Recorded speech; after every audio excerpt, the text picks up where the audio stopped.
Hello, আসসালামু আলাইকুম। আশা করি সবাই ভালো আছেন। আমরা ভালো আছি আলহামদুলিল্লাহ। চলছে লাকড়ির চুলায় রান্না চলছে, একদম কষায়া কষায়া রান্না লাকড়ির চুলায়। ঠিক আছে, একটু ধোয়া হবে, ধোয়ার জন্য দেখা যায় না।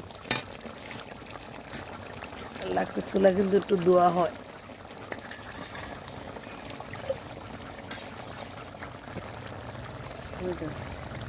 এই যে কাতলা মাছের মাথা, কাঁচা রান্না করবো, কাঁচা।